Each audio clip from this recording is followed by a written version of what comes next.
मित्रांनो, आपण मागच्या लेक्चरमध्ये पाहिलं होतं की जी काय आपलं ब्लड सर्क्युलेटरी सिस्टीम आहे, रक्ताभिसरण संस्था, ज्याचा जनक आपण पाहिलं होतं हार्वे आहेत, विल्यम हार्वे आहेत.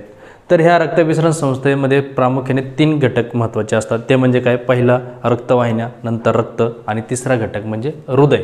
आपण जसं पाहिलं की रक्तवाहिन्यांचेही प्रकार पडतात, काय धमन्या असतील, शिरा असतील किंवा कॅपिलरीज असतील. तर नंतर रक्तामध्ये आपण पाहिलं की रक्त कशापासून बनलेलं आहे? प्लाझ्मा म्हणजे रक्तद्रव्य, आणि ब्लड सेल्स म्हणजे त्याला ब्लड कार्पस्कल्ससुद्धा म्हटलं जातं, RBC, WBC, प्लेटलेट्स, असा आपण सविस्तरपणे अभ्यास केला होता. आता आपल्याला ह्या रक्ताभिसरण संस्थेतला जे काय 3 घटक होते, त्या 3 घटकच्या आपण रक्तवाहिन्या पाहिल्या, नंतर दुसरा घटक म्हणजे असणार रक्त पाहिला, आणि आता तिसरा घटक जो महत्त्वाचा आहे तो म्हणजे हृदय. आता मित्रांनो, हे हृदय, दिल सबके पास होता है. दिल आपण काढतो, इकडे तिकडे चित्र काढतो, शाळेत काढतो, पाट्यावर काढतो. हे असं का काढतो? तर हृदय आपलं त्या आकाराचं दिसतं म्हणून आपण असं चित्र काढतो. असो पिंपळाच्या पानाच्या आकाराचं, ओके. आणि नंतर त्याला आपण असंही करू शकतो, ते आपण मी तुम्हाला समजून सांगणार आहे. ते हृदय कसं आहे, काय आहे.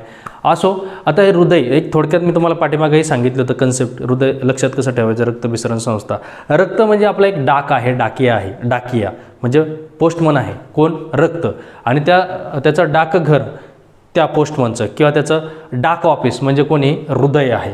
आणि त्याचा जो क्लायंट आहे त्या पोस्टमनचा किंवा जो काही कस्टमर आहे तो म्हणजे कोण आहे? सेल्स आहेत, आपल्या शरीराच्या सेल्स, ऑर्गन, ओके. मग आता ह्या पोस्टमनचं, आपल्या गावाकडचा पोस्टमनचं काम कसं असतं मित्रांनो, की आपण पोस्टात जातो पत्र टाकायला? नाही. कुठं जर पोस्टमन दिसला तर आपण त्याला पत्र देतो, साहेब तेवढं डाक ऑफिसला टाकून द्या. तसंच काम ह्या रक्ताचं. जिथं पेशंटना जे आवश्यक आहे, ज्याचं पत्र आहे त्याला नेऊन द्यायचं, आणि त्याचे काही पत्र असेल तर ते गोळा करायचे आणि पुन्हा घेऊन यायचं. हे काम, ट्रान्सपोर्टचं काम जसं एक प्रकारे तो पोस्टमन करतो, तसंच या ठिकाणी सुद्धा रक्त एक ट्रान्सपोर्टचं काम करतं.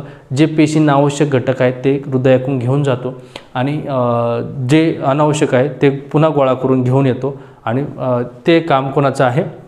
एक प्रकारचं हृदयाचं आसन किंवा रक्ताचं आसन. आता हृदयावर आपण सविस्तरपणे चर्चा करणार आहोत. मित्रांनो, जसं मी तुम्हाला सांगितलं की प्रत्येक सजीवामध्ये रक्ताभिसरण संस्था होण्यासाठी हृदय तर आवश्यक आहेच आहे. पण काहींचं हृदय 4 कप्प्याचं, काहींचं 3 कप्प्याचं, काहींचं 2 कप्प्याचं, आणि काही कोल्ड ब्लडेड, काही उष्ण रक्ताचे आपल्यासारखे मॅमल्स, काही मिश्र रक्ताचे असतात. आता माशांना मानवी शरीर हे 4 कप्प्यांच्या हृदयाचं आहे. ज्याप्रमाणे उष्ण रक्ती असणारे जे प्राणी असतील किंवा पक्षी असतील हे 4 कप्प्याच्या हृदयाचे आहेत. का आहेत ते पण तुम्हाला सांगणार आहेत. किंवा ॲम्फिबियन्स घ्या, हे 3 कप्प्याच्या हृदयाचे आहेत. किंवा सरपटणारे काही प्राणी असतील 3 कप्प्याचे का आहेत? बाबा या ठिकाणी जसं याला 4 कप्पे दिलेत आपल्या मानवी हृदयाला, हे 4 कप्पे, बरोबर आहे ना. तर ॲम्फिबियन्ससाठी 3च कप्प्याचे असणार आहेत. 3 कप्प्याचे म्हणजे काय? यांना वर 2 कप्पे असणार आणि खाली 1च कप्पा असणार आहे. अलग लक्षात. म्हणजे हे 1, 2, 3 हे ॲम्फिबियन्सला का असणार आहे? कारण ॲम्फिबियन्सला त्याचं बॉडीचं टेम्परेचर मेंटेन ठेवता आलं पाहिजे. पाण्यात गेला तर पाण्याच्या टेम्परेचरनुसार त्याच्या शरीराचं बॉडीचं टेम्परेचर झालं पाहिजे. बाहेर आला तर बाहेर, म्हणजे त्या मिश्र रक्तीसुद्धा म्हटलं जातं. किंवा मासे 2 कप्प्याचे असतात, ते रक्त डायरेक्ट शुद्ध अशुद्ध रक्त एकत्र मिसळू शकतात. त्याच्यामुळे ती रचना केलेली आहे बॉडीचं टेम्परेचर मेंटेन होण्यासाठी. कप्प्यांची रचना. कशाची? कप्प्याची रचना, ओके. आता हे 4 कप्पे मानवी शरीरातील जे काही मानवी हृदय आहेत त्या संदर्भात आपण समजून घेणार आहोत की बाबा या ठिकाणी मानवी शरीरात 4 कप्प्याची का गरज आहे? मानवी शरीराचं जे रक्तभिसरण आहे ते दुहेरी का एकेरी? तर ते दुहेरी आहे. दुहेरी म्हणजे काय? हृदयात रक्त एका वेळेस 2दा येत असतं, म्हणजे ते रक्त हृदयात 2दा येतं. 2दा म्हणजे कसं येतं? आता ही हृदयाची जी आहे ही राईट साईड, आणि ही जी आहे लेफ्ट साईड. माझा हा लेफ्ट हात आहे, हा राईट साईड आहे. माझं हृदय तुमच्यासमोर ओपन केलं असं समजा, मेरा दिल आपके लिए खुला है असं समजू. हे जी आहे कोणतीही लेफ्ट साईड, हे लेफ्ट साईड काय करते? जी हृदयामध्ये शुद्ध रक्ताची बाजू इंडिकेट करते. शुद्ध, प्युअर म्हणजे ऑक्सिजनेटेड, आणि हे इम्प्युअर म्हणजे डिऑक्सिजनेटेड म्हणजे त्याला ऑक्सिजन नाही.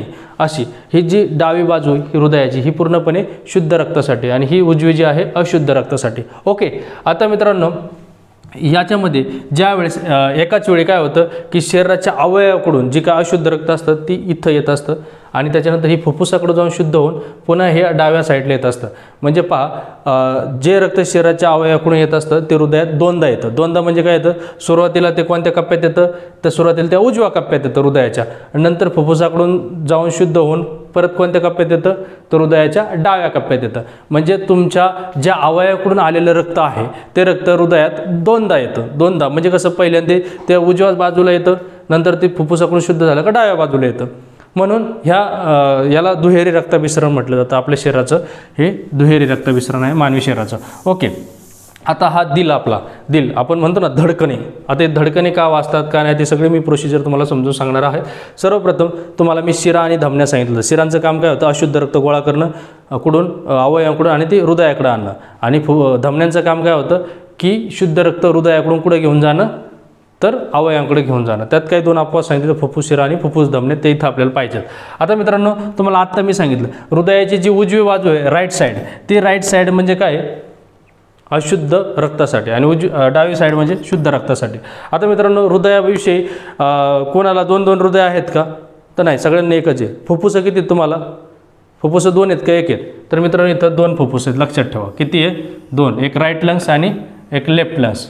ओके, डावं फुफ्फुस आणि उजवं फुफ्फुस. आता ह्या दोन फुफ्फुसांच्या मधोमध आपलं हृदय बसलेलं आहे. हे दिसतंय का हृदय, आणि प्रत्येकाचं हृदय हे स्वतःच्या डाव्या हाताच्या मुठीच्या आकारा इतकं आहे, त्रिकोणाकृती या दोन फुफ्फुसांच्या मधोमध बसलेलं आहे. आणि ह्या फुफ्फुसांचं काम काय आहे की बाबा जी काय हृदयामधलं जे रक्त अशुद्ध रक्त शुद्ध करून देणं, म्हणजे त्यातलं कार्बन डायऑक्साईड काढायचं आणि परत ते नाकावाटे बाहेर फेकतो बाय डिफ्युजनने. आणि जो नाकावाटे घेतलेला बाय रेस्पिरेशन सिस्टीम म्हणजे श्वसन संस्थेने जो घेतलेला हवा आहे त्यातलं ऑक्सिजन हे फुफ्फुस काय करतात, याला रक्तात मिसळून देतात, मदत करतात. आणि मग हा ऑक्सिजनेटेड ब्लड हे डाव्या साईडला, हृदयाच्या डाव्या साईडला आपल्या हृदयात येतो, आणि मग ते डायरेक्ट आपल्या शरीराला कसं प्रोव्हाइड केलं जातं हे सविस्तरपणे मी तर समजून सांगणार आहे. आता आपल्या मानवी हृदय हे किती कप्प्याचं आहे, 4 कप्प्याचं आहे. आणि किती झडपाचं आहे, 5 झडपाचं आहे. आता हे 4 कप्पे, आता ह्या 4 कप्प्यामध्ये जे काही वरची बाजू जी आहे, वरची, ओके, ह्या झडपांच्या वरची जी बाजू आहे, ह्या झडपांच्या वरची बाजू आहे त्याला काय म्हणतात, आलिंद. त्याला वरची बाजू जी आहे त्याला आलिंद म्हणतात, कोणी कर्णिकाही म्हणत, हे आलिंद म्हणतात. इंग्लिशमध्ये त्याला आट्रियम म्हणतात. आणि खालची जी झडपांच्या खालची जी बाजू हे जे 2 कप्पे, तर याला काय म्हणतात, निलय. निलय म्हणजे व्हेंट्रिकल. निलय म्हणजे व्हेंट्रिकल.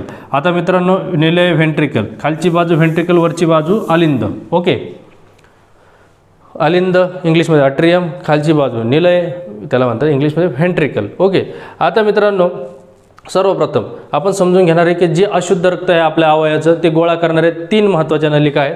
त्या म्हणजे कोणत्या, सुपरियर व्हेना केवा आणि इम्पेरियर व्हेना केवा. आता सुपरियर व्हेना केवाला शुद्ध मराठीत काय म्हटलं जातं, उध्व महाशीर. शिराचं काम काय, अशुद्ध रक्त गोळा करून हृदयाकडे आणणं. हे उध्व महाशिराचं काम काय आहे, हृदयाच्या वरील जे अवयव आहेत, मग तुमचे मान असेल, डोकं असेल, मेंदू असेल, तुमचे हातसुद्धा, हात तुम्ही म्हणता सर माझे तळ हात तर माझ्या हृदयाच्या खाली, परंतु तुझे तळ हात तुझ्या हृदयाच्या खाली जरी असले तरी त्याला ब्लड सप्लाय कुठून होतं, हृदयाच्या वरच्या भागाकडून होतं. म्हणजे तुमचे हातसुद्धा, तुमच्या हाताचं अशुद्ध, हातातल्या अवयव किंवा पेशींपासून तयार झाणारं अशुद्ध रक्त, तुमच्या मेंदूचं, तुमच्या डोक्याचं जे अशुद्ध रक्त आहे हृदयाच्या वरील अवयवाचं, ते अशुद्ध रक्त गोळा करण्याचं काम कोण करतं, हे उध्व महाशीर किंवा सुपरियर व्हेना किंवा. आणि हृदयाच्या खालील जे अवयव असेल त्यांच्यामधील जे अशुद्ध रक्त आहे ते गोळा करण्याचं काम कोण करतं, इंटेरियर किंवा त्याला अधो महाशीर गोळा करण्याचं काम करतं. आता तुम्ही म्हणा सर ह्या 2 नलिका गोळा करतं, तुम्ही तिसरी नलिका कोणती सांगितली, तर तिसरी नलिका कार्डिनस सिनस. सिनस म्हणजे काय की मित्रांनो, जसं घरी आपली आई स्वयंपाक बनवते, स्वयंपाक बनवताना ती काय आपले भाऊ, आपली बहीण, आपले वडील यांचाच स्वयंपाक बनवते ती का, नाही, तर तिचा सुद्धा स्वयंपाक ती बनवत असते. म्हणजे तिला सुद्धा गरज असते ना. तसं हे हृदय, हृदयाला सुद्धा, हृदय जरी रक्त सगळ्यांना देत असेल तरी स्वतःला पण गरजच आहे ना. जसं आचारी एखादं जेवण बनवत असेल तर आचारी स्वतःचे पण 2 पोळ्या बनवणारच ना, तसं या हृदयाचं काम. हृदय काय करतो, सगळ्यांना रक्त देतो, पण रक्त देत असताना त्याने जे काही वापरलेलं रक्त आहे आणि ते वापरलेल्या रक्तातून जे काय अशुद्ध रक्त तयार झाले म्हणजे डिऑक्सिजनेटेड. अशुद्ध म्हणजे काय, ज्याच्यात ऑक्सिजन नाही, कार्बन डायऑक्साईड आहे किंवा डिऑक्सिजनेटेड, तर ते रक्त सिनसच्या माध्यमातून सुद्धा पुढे येतं. सगळ्यात प्रथम जे काय कोणतीही गोष्ट असो हृदयामध्ये आधी वरच्या बाजूला येते, मग ती शुद्ध रक्त असो नाही तर अशुद्ध रक्त असो. अशुद्ध रक्त सगळ्यात आधी हृदयाच्या वरच्या बाजूला म्हणजे कोणत्या, राईट साईड. राईट साईड हे अशुद्ध रक्ताची आहे आणि लेफ्ट साईड हे शुद्ध रक्ताची आहे. आता हे सिनस आसन, इम्पेरियर व्हेना केवा आसन, सुपरियर व्हेना केवा आसन, तर हे राईट आट्रियममध्ये येणार. कुठं, राईट आट्रियममध्ये, ह्या भागात येणार मित्रांनो. कुठं दिसतंय का, राईट आट्रियममध्ये. ओके, राईट आट्रियममध्ये आलं. आता मित्रांनो, ज्या वेळेस वरचा भाग आकुंचित पावतो त्याला म्हणतात डिस्टॉलिक प्रेशर, आणि खालचा भाग जेव्हा आकुंचित पावतो, हा खालचा भाग जेव्हा आकुंचित पावतो त्याला म्हणतात सिस्टॉलिक प्रेशर, आणि वरचा भाग आकुंचित. आता वरचा भाग आकुंचित पावला का खालचा रिलॅक्स असतो. वरचा आकुंचित पावला की वरचं रक्त खाली येणार, ही खालचा कप्पा भरणार. ओके, आणि जेव्हा खालचा कप्पा आकुंचित, हे खालचा कप्पा भरणार म्हणजे ही झडप झाकली जाणार. जेव्हा हा वरचा कप्पा आकुंचित पावणार, ओके, कॉम्प्रेस होणार, तेव्हा ही झडप उघडली जाणार. ही झडप उघडली की हे रक्त येऊन इथं हे भरलं जाणार आणि हे मोकळं होणार. तसंच सेम सायमल्टेनियसली याचं सुद्धा सेम तसंच होणार, हे भरलं जाणार. आणि जेव्हा वरचा भाग आकुंचित पावतो त्याला म्हणतात डिस्टॉलिक प्रेशर, आणि जेव्हा खालचा भाग आकुंचित पावतो त्याला म्हणतात सिस्टॉलिक प्रेशर. आणि जेव्हा हा खालचा भाग आकुंचित पावतो तेव्हा हे रक्त कसं कुठं जातं हे जातं मी समजून सांगणार. जे आता पहा मित्रांनो, अशुद्ध रक्त हे किती त्रिदलीय झडप आहे, किती त्रिदलीय, पाच झडपं आहेत, त्यातली त्रिदलीय झडप. आता हे जे काही अशुद्ध रक्त गोळा केलं होतं, कुठं केलं होतं, उजव्या अलिंदात म्हणजे राईट आट्रियममध्ये. आता राईट आट्रियममध्ये गोळा केलेलं हे जेव्हा डिस्टॉलिक प्रेशर बसलं, वरचा भाग आकुंचित पावला, त्यावेळेस काय झालं, ते रक्त कुठं आलं, राईट व्हेंट्रिकलमध्ये आलं. बरोबर, राईट व्हेंट्रिकलमध्ये आलं म्हणजे उजव्या निलयामध्ये आलं. आता उजव्या निलयामध्ये आल्यानंतर जेव्हा सिस्टॉलिक प्रेशर बसतो, म्हणजे एकदम महत्त्वाचा प्रेशर आहे, त्यावेळेस मग हे काय होतं, हे रक्त कुठं जातं, पल्मनरी आर्टरी. आता मित्रांनो, आर्टरी म्हणजे धमनी, ही पल्मनरी आर्टरी म्हणजे फुफ्फुस धमनी. आता पल्मनरी आर्टरी म्हणजे फुफ्फुस धमनी. आता फुफ्फुस धमनीचं काम काय असतं मित्रांनो, मी तुम्हाला सांगितलं धमनीचं काम काय, हृदयाकडून रक्त अवयवाकडे घेऊन जाणं. म्हणजे ही धमनीचं काम आहे, ती करते बरोबर, हृदयाकडचं रक्त कोणत्या तरी अवयवाकडे घेऊन जाते, परंतु तिचा धर्म काय की शुद्ध रक्त वाहण्याचा. परंतु तिनं तिचा धर्माचा काय केला, तिने उल्लंघन केलंय. तिचा धर्म काय, शुद्ध रक्त वाहण्याचा, पण तिने इथं उल्लंघन केलंय. पण जरी उल्लंघन केलं असलं तरी, कारण स्वर्गीय कारण, चांगल्या कारणासाठी, जसं विश्वास नांगरे साहेब सांगतात की आपली नरकात जायची सुद्धा तयारी असली पाहिजे जेव्हा कारण स्वर्गीय असेल, तसं याने धर्म बदलला की बाबा याचा धर्म होता शुद्ध रक्ताचं वहन करणं, परंतु हे अशुद्ध रक्ताचं वहन करतोय. परंतु याचा धर्म जरी त्याने बदलला असला तरी पण चांगल्या कामासाठी बदलला. काय बदलला, याने ह्या पल्मनरी आर्टरी किंवा फुफ्फुस धमनीने काय केलं, अशुद्ध रक्ताचं वहन केलंय हृदयाकडून फुफ्फुस या अवयवाकडे. पण कशासाठी केलंय, तर हे अशुद्ध रक्त शुद्ध करण्यासाठी केलंय. इथं पहा मित्रांनो, इथून जी काय मी तुम्हाला सांगितलं होतं की उजव्या निलयामधून जे रक्त कुठून गेलं, फुफ्फुस धमनी, हे फुफ्फुस धमनी. आता ह्या फुफ्फुस धमनीतून जे आलेलं रक्त आहे, हे जे फुफ्फुस आहेत, लंग्स आहेत, या लंग्समध्ये काय होणार आहे, शुद्ध होणारे म्हणजे काय, बायोडिफ्युजन पद्धतीने त्यातला कार्बन डायऑक्साईड फुफ्फुस काढून घेणारे, नाकावाटे आपण बाहेर फेकणार आहे, तोंडावाटे पण फेकू शकतो. आणि त्याचबरोबर जो काय आपण नाकावाटे तोंडावाटे घेतलेला हवा आहे, त्या हवेतलं ऑक्सिजन हे फुफ्फुस काढून कोणात मिसळणार आहे, तर याच्यात मिसळणार आहे, आपल्या रक्तात. आता ठीक आहे, ऑक्सिजनेटेड ब्लड झाले किंवा प्युअर ब्लड झाले, शुद्ध रक्त झाले. मग आता शुद्ध झालेलं रक्त, आता मी तुम्हाला सांगितलं हृदयाची कोणती बाजू शुद्ध रक्ताची आहे, तर हृदयाची डावी बाजू शुद्ध रक्ताची. कोणती, ही डावी बाजू, माझी ही डावी बाजू शुद्ध रक्ताची आहे. मग आता कधी पण हृदयात रक्त एंटर होताना वरच्या बाजूने होतं, खालच्या बाजूने नाही. जाताना खालच्या बाजूने बाहेर जातं एक्झिट. एंट्री होताना हृदयामध्ये वरून आधी होते आणि हृदयातून रक्त एक्झिट होताना खालून होतं. ओके, आता मित्रांनो या ठिकाणी रक्त तुम्हाला फुफ्फुसाकडून रक्त आता शुद्ध होऊन आले. मग ते शुद्ध होताना हे 4 पल्मनरी व्हेन आहे. किती, 4 पल्मनरी व्हेन म्हणजे फुफ्फुस शिरा. आता फुफ्फुस शिराचं काम काय मित्रांनो, अवयवाकडील असणारं रक्त काय करायचं, हृदयाकडे आणणं. आता ह्या फुफ्फुस शिरा हृदयाकडे रक्त घेऊन येतात, कोणत्या अवयवाकडून, फुफ्फुसाकडून. परंतु यांनी इथं धर्म बदलला. धर्म काय बदलला, शिरांचा धर्म आहे अशुद्ध रक्ताचं वहन अवयवाकडून हृदयाकडे करणं. परंतु यांनी काय केलंय, फुफ्फुस अवयवाकडून वहन केलंय, परंतु अशुद्ध रक्ताचं नाही केलं, तर शुद्ध रक्ताचं केलंय. जसं हे तर पहा, फुफ्फुसाकडून शुद्ध रक्त झाले आणि शुद्ध रक्त झाल्यानंतर त्यांचे ह्या ज्या काय फुफ्फुस शिरा आहेत, दिसतात का, ह्या फुफ्फुस शिरा ज्या 4 फुफ्फुस शिरा त्या माध्यमातून आता ह्या ब्लडची एंट्री कुठं होणार आहे, लेफ्ट, जी शुद्ध बाजू आहे लेफ्ट आट्रियममध्ये म्हणजे डाव्या आलिंदामध्ये.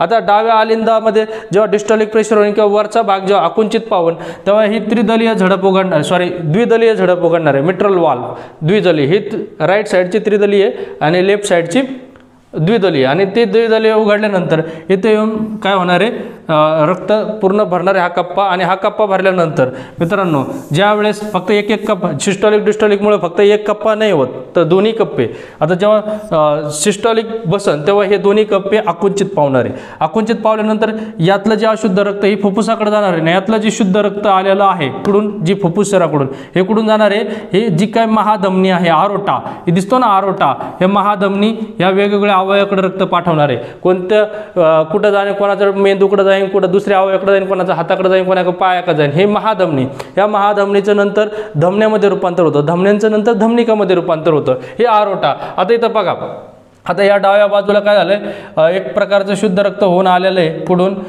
फुफ्फुस शिराकडून, ह्या 4 फुफ्फुस शिराकडून. नंतर इथं आलं प्रेशर बसल्यानंतर हे पूर्णपणे कुठं गेलंय मित्रांनो हे रक्त, तर हे पूर्णपणे रक्त अवयवाकडे गेलेलं आहे. कोणाकडं, अवयवाकडे गेलेलं आहे. ही तुमच्यासमोर दुसरी पण डायग्राम दिलेली आहे. आता मित्रांनो हृदयामध्ये सगळ्यात मोठा कप्पा कोणता आहे असं जर विचारलं, आणि सगळ्यात मोठा जाड थराचा कप्पा कोणता आहे, तर हा लेफ्ट व्हेंट्रिकल आहे. कोणता, लेफ्ट व्हेंट्रिकल. आणि हे हृदय आपल्या हृदय स्नायूंनी किंवा कार्डियक मसलनी बनलेलं असतं, दुहेरी आवरण असतं, आणि यातलं इथला जो आवरण आहे सगळ्यात जाड असतं लेफ्ट व्हेंट्रिकलचं. का बाबा लेफ्ट व्हेंट्रिकल सगळ्यात मोठं आणि जाड आवरण इथे या ठिकाणी दिलंय, कारण लेफ्ट व्हेंट्रिकलमध्ये खरं तर शुद्ध रक्त, जे काही मेन कप्पा कोणता आहे 4 कप्प्यातला, हा लेफ्ट व्हेंट्रिकल, म्हणजे डाव निलय. हे डाव निलय हा 4 कप्प्यातला हा असा कप्पा आहे की तो काय करतो, डायरेक्ट शरीराला ह्या महाधमनीमार्फत शुद्ध रक्ताचा पुरवठा करतो. आणि ज्या वेळेस तो पुरवठा करत असेल त्यावेळेस हा हृदय आपलं काय आहे, हार्ट काय आपलं एक प्रकारची मोटर आहे, पंप आहे, आणि त्या पंपाची काय कॅपॅसिटी 0.2 HP.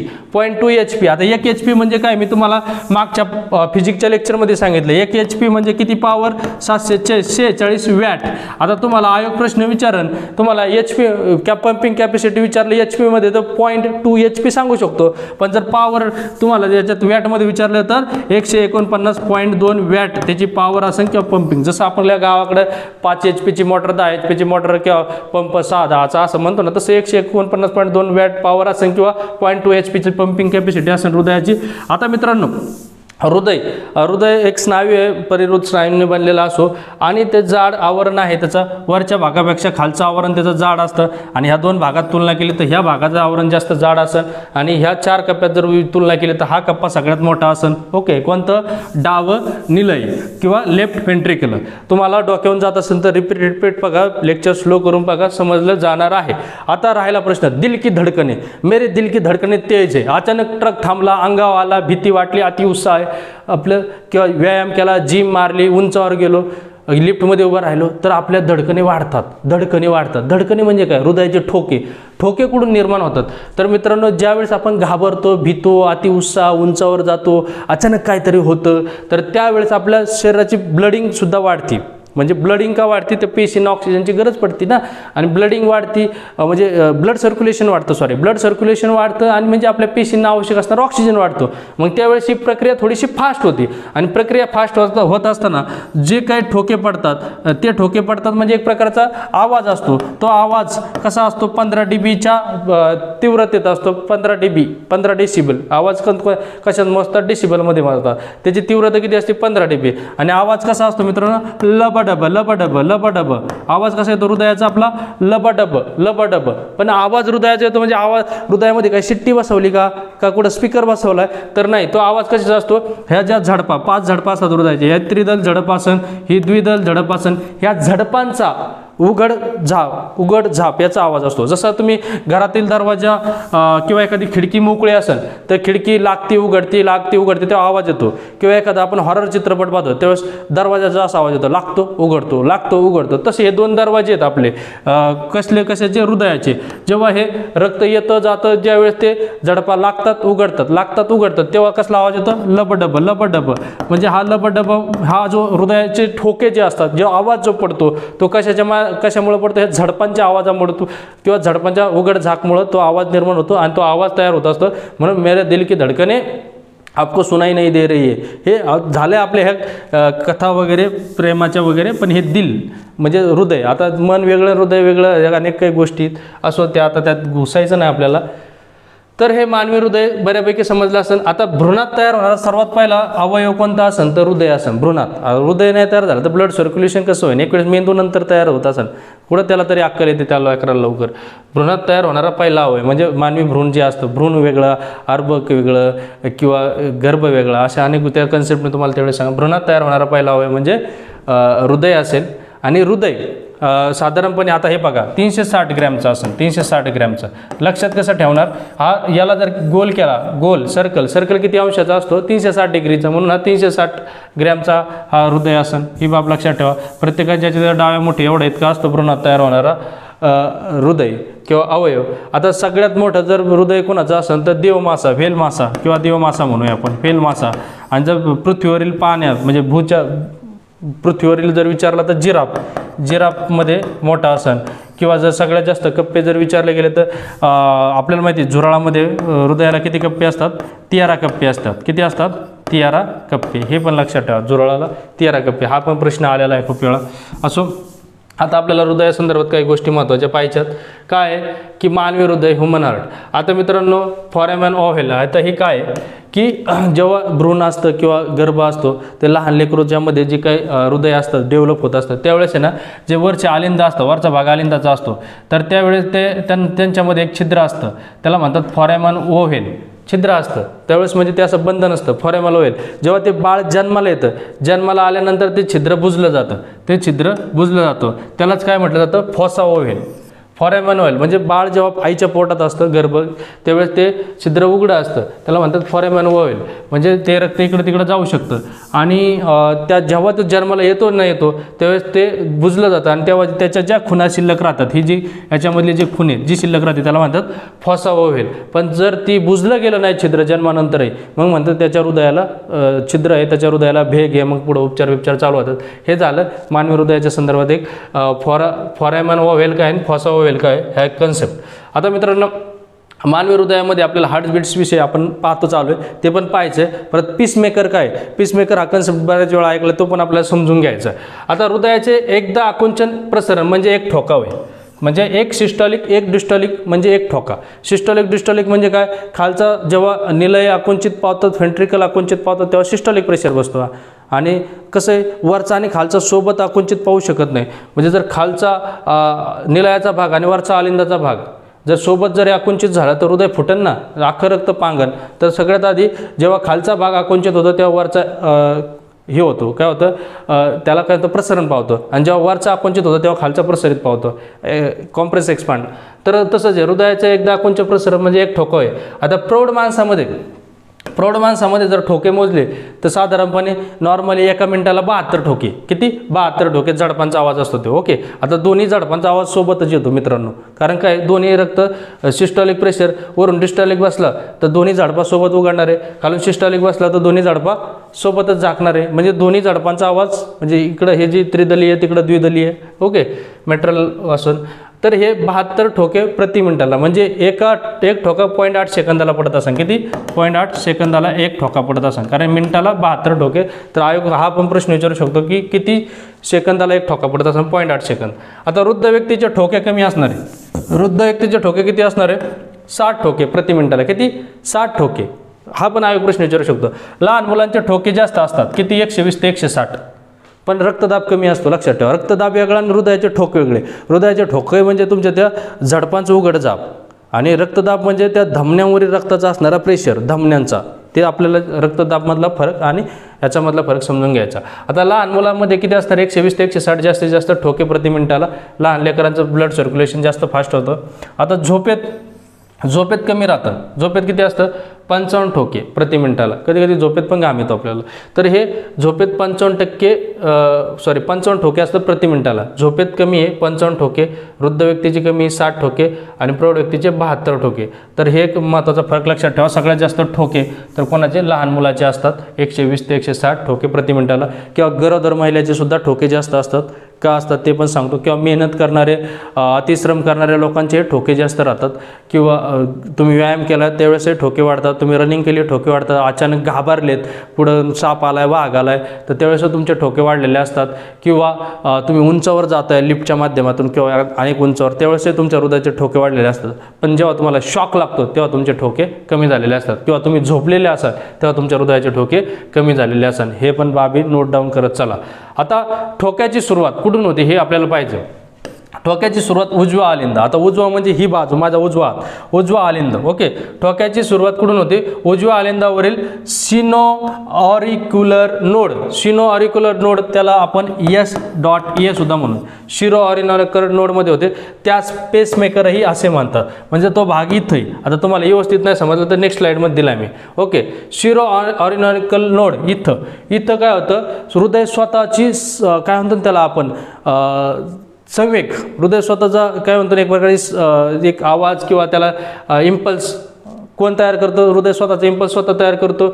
SA नोडच्या माध्यमातून तो इम्पल्स तयार होईल. ओके, आणि मग ते इम्पल्स काय होती की ते SA नोडकडून कुठं ट्रान्सफर होती? AV नोडकडे होती. AV नोडकडे, SA नोडकडून AV नोडकडे होती. आणि मग या AV नोडमधून हे जे काही व्हेंट्रिकल आहेत ते व्हेंट्रिकल निलय, या निलयामध्ये जे काय त्याच्या स्नायूच्या माध्यमातून बंडल ऑफ हिजच्या माध्यमातून काय होतं? एक प्रकारे ते त्याचेच जे इम्पल्स ते ट्रान्सफर होतात. किंवा ठोक्याची, आता विचारलं जाऊ शकते ठोक्याची सुरुवात कुठून होती? उजव्या आलिंदावरील ही SA नोडमध्ये होते आणि त्याच पेसमेकर म्हणतात. ओके, SA नोडमध्ये त्याच पेसमेकर म्हणतात. मग त्याचा तो इम्पल्स महत्त्वाचा आहे. कधी कधी जे ठोके इरेग्युलर होतात किंवा ते काम करत नाही व्यवस्थित, मग कृत्रिम पेसमेकर बसवला जातो. कृत्रिम पेसमेकर हे पहा मित्रांनो, कृत्रिम पेसमेकर, आर्टिफिशियल पेसमेकरचं काम होत नसेल तर मग त्याचं कनेक्शन इथं दिलं SA नोडपाशी. आणि मग ते SA नोड, हेवी नोड काय, AV नोड काय आहे? इथं पेसमेकरचं कनेक्शन असन. मग इथून तुमचा तुमचा AV नोड असन. आणि मग हे बंडल ऑफ हिजचं माध्यम तुमच्या इम्पल्ससाठी वापरलं जाईल. ते हृदयाचं जी काही संवेदना काय आपण ते म्हणतो ते इम्पल्स असन किंवा काय. आता दुसरी बाब, the part of the brain म्हणजे जे हृदयाचे ठोके कंट्रोल करणारा कोण असतो मित्रांनो? मेड्युला ऑब्लिगॉन्टा. मेड्युला ऑब्लिगॉन्टा म्हणजे त्याला मेंदूचा जो काही मेंदूचे भाग आहेत आपल्याला पाहणार आहेत पुढे नर्वस सिस्टममध्ये, फोर ब्रेन, मिड ब्रेन, हिंड ब्रेन किंवा सगळा म्हणजे सगळ्यात आपल्या जो मेंदूचा सगळ्यात मागचा भाग ज्याला काय म्हणतो आपण पुच्छ मस्तिष्क किंवा काय म्हणू, किंवा त्याला लंब मज्जासुद्धा म्हणू शकतो, किंवा त्याला सगळ्यात मागचा भाग असतो की जो काय करतो तो मेड्युला ऑब्लिगॉन्टा. मेड्युला ऑब्लिगॉन्टा आपल्या हृदयाचं आसन किंवा आपल्या श्वसनाचं आसन किंवा रक्ताभिसरणाचं आसन, डायजेस्ट ज्या आण्याची क्रिया आहे त्या आण्याची क्रिया नियंत्रित करण्याचं काम हा मेड्युला ऑब्लिगॉन्टा करतो.